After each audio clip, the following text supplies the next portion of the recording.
Unë faktikisht kur e mora vesh, isha shumë indinjuar me çka ka ndodhur, për arsye se nuk ka pas as koordinim me asnjë as me televizion, as me kabinetin tim. Prandaj ne kemi vendosur me ndërmarr masa të menjëhershme, kam diskutuar menjëherë me drejtorin, me Samirin, edhe kemi ndërmarr masa të menjëhershme, pra kushdo që e ka mundsuar në gjë të tillë pa marrë dhe pa koordinim, normal që do të ketë veprimit të ndaj është faktikisht, po them, jam krejt indinjuar me atë që ka ndodhur, nuk duhet ajo më ndodhë kurrë në institucionet tona në kryeqytet e asnjë tjetër, pra pa marrëveshje ose pa një leje prej zyrtarisë arsimit apo të kabinetit.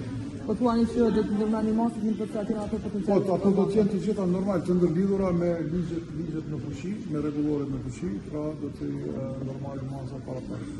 A do të ketë çka kënd drejtorit në rast që vetë?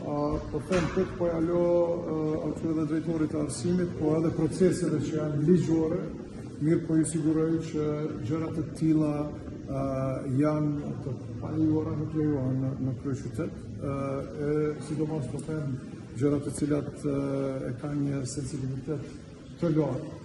Edhe si e tillë po them kemi ndërmarrë masa të menjëhershme nëpërmjet drejtorisë të arsimit në bazë të ligjeve në fuqi. Matat që kemi marrë nga drejtori i shkollës vetë se kemi ndarë me media tjerë gjatë pasdites.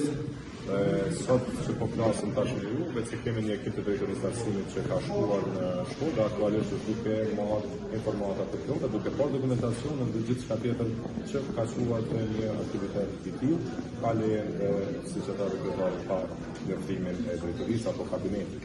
Në bazë të proceseve verbale që do të nxjerrim sot nëse largu të hënën nga ky ekip, ne do të marrim masat konform procedurave dhe ligjit që ne kemi. Faleminderit.